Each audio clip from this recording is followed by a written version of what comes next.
Sebelum saya memulai uraian saya, ada beberapa hal yang harus saya disclaimer dulu. Disclaimer dulu, saya harus mengakui ternyata selama ini Mas Ferdi benar. Saya salah. Dulu. Jadi problemnya begini Bapak Ibu. Kalau kita melihat gajah, waktu itu saya dekat sekali dengan tubuh gajah, jadi tidak bisa melihat keseluruhan. Ini sahabat saya ini lihatnya dari jauh, jadi bisa melihat lebih clear. Saya kena prank 9 tahun. Jadi, kalau Mas Ferdi kena prank 5 tahun lah ya, 3 tahun juga ya. Dulu sama-sama kita juga dia. Jadi yang kena prank jutaan rakyat Indonesia, termasuk kita semua. Jadi kalau saya harus gentleman, saya mengakui ternyata Anda benar Mas Ferdi. Saya salah. Yang kedua, Bapak Ibu sekalian, saya tadi baru saja ada press conference dengan Mas Roy Suryo. Nah, ini penting. Nanti malam mungkin di TV-TV semua ada, karena saya dengan beberapa purnawirawan perwira tinggi dari tim Amin maupun dari tim 03, ternyata ada luar biasa kecurangan dalam Sirekap. Ini ditemukan oleh Mas Suryo, jadi saya tidak perlu menceritakan, tunggu saja nanti malam di beritanya akan meledak, karena luar biasa. Pemilu ini sudah kita tidak perlu bahas lagi, tadi teman-teman sudah berapi-api, memang 100% curang. Ini yang tadi kita bahas, saya jadi memimpin diskusi tadi dengan para wartawan, dan ternyata ada temuan-temuan yang dari Mas Roy Suryo bahwa banyak akal-akalan, dan itu sudah disetting 24, 58, 17 itu dari awal. Jadi berapapun Mas Anies, Mas Ganjar mendapatkan suara, ya dapatnya kayak begini terus. Ini temuan dari Mas Suryo, Mas Roy Suryo. Jadi ini benar-benar pemilu yang benar-benar manipulatif, pemilu yang sangat jorok, dan menurut saya terburuk sepanjang sejarah yang saya pernah ikuti. Bapak Ibu sekalian, jujur saya begitu selesai menjadi seorang voters tanggal 14 Februari 2024, saya akan mengajak Anda semua untuk beralih menjadi seorang timos rakyat. Tidak ada lagi 0103. Kemarin kami dengan para jenderal, purnawirawan, beberapa akademisi, guru besar, dan Pak Marlosi dan sebagainya membuat petisi Forum Penyelamat Reformasi dan Demokrasi.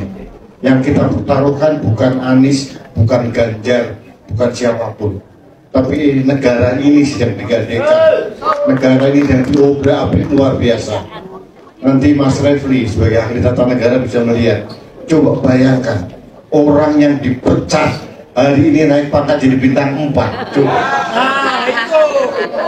Saya diskusi dengan para jenderal tadi, kita telusuri tidak ada alasan apapun.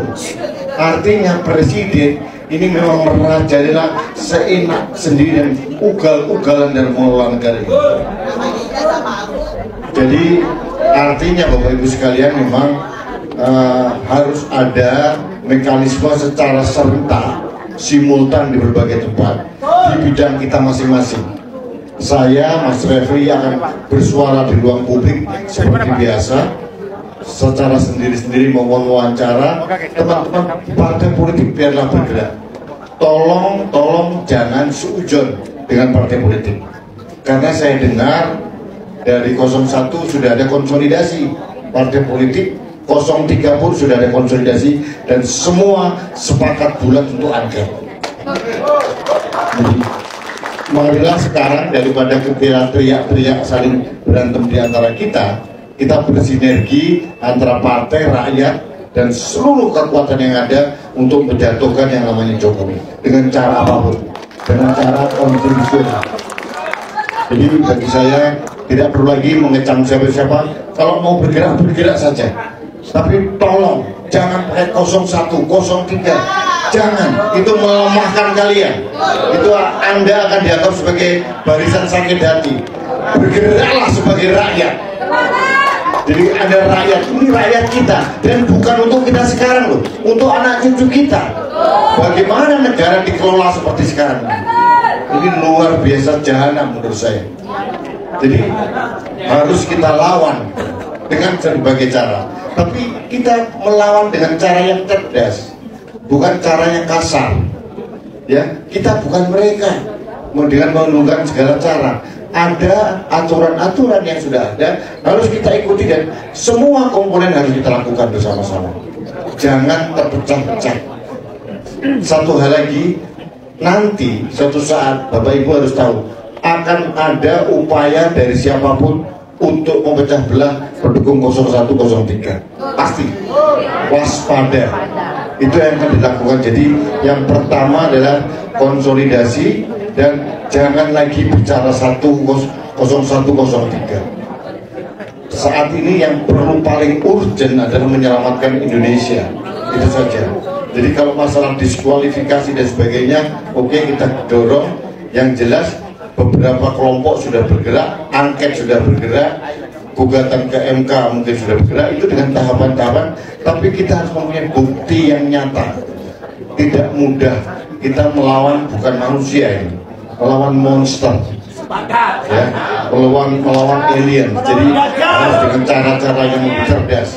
Makanya kita berbahagia nanti mungkin kita mendapat pencerahan dari Mas Refli bagaimana tata caranya. Tapi buat Anda semua yang menjadi relawan, yang penting lepaskan gambar-gambar Anies, Ganjar atau siapapun, pakailah baju merah putih. Itu yang kita perjuangkan sekarang. Pada saat Anda bicara 0103, mudah sekali di kotak-kotak, mudah sekali dipecah-pecah. Jadi lupakan dulu sekarang ini. Nanti kalaupun nanti kita harus berhadapan 01, itu lain hal. Yang penting tidak ada lagi 02. Karena apa? Berbahaya. Bapak Ibu sekalian, mungkin Anda bisa melihat ya, kemarin tadi mendapat perhatian dari beberapa orang. Orang belum dilantik jadi presiden, programnya sudah dibahas, bos. Makan siang gratis sama susu gitu ya. Ini kan, mohon maaf ini, betapa seorang Jokowi itu melecehkan kita semua, benar tidak? Melecehkan DPR, melecehkan rakyat, melecehkan semua kekuatan yang ada yang kita. Belum lagi Prabowo juga. Bayangkan bagaimana keluarga korban penculikan, korban dari kerusuhan 98. Apa sih empatinya Jokowi? Dengan petenteng-petenteng kemudian menabrak semua aturan yang ada, baik dari Undang-Undang TNI nomor 34 ya, kemudian Undang-Undang nomor 20 tahun 2009. Itu saya petani, itu bahasa Jermannya apa ya, saya teliti satu persatu, tidak ada yang membenarkan. Kalau mau dikasih bintang jasa Putra atau apa silakan, tapi kalau kenaikan pangkat itu tidak ada lagi di era sekarang. Apalagi dipecah. Bayangin loh, ada mahasiswa di tingkat 1 di DO, kemudian 20 tahun lagi dikasih gelar doktor. Aneh gak sih? Dan semua dibelengkan. Yang penting setiap saat lakukan gerakan setiap hari tanpa henti. TSM, mereka TSM. Kenapa? Secara realitas susah sekali kita menyatukan. 01 berapa relawan, 03 berapa relawan, dan satu relawan aja Bapak Ibu pengalaman ya. Kalau lagi bersuara kencengnya 10 orang ini, ya, semua beda-beda ini. Sekarang yang penting kita yang ada di sini, kita konsolidasi, lakukan gerakan. Kalau kelompok lain melakukan gerakan, silakan. Pokoknya tujuannya sama. Itu tujuannya sama. Saya tidak bisa memberikan satu resep yang jitu bagaimana harus menyatukan, tapi yang jelas lakukannya secara masif, secara terus-menerus sampai mengawal 20 Maret nanti. Ini berbahaya kalau kita biarkan. Yang jelas kita sudah berhenti seharusnya duduk di ruangan seperti ini, Pak.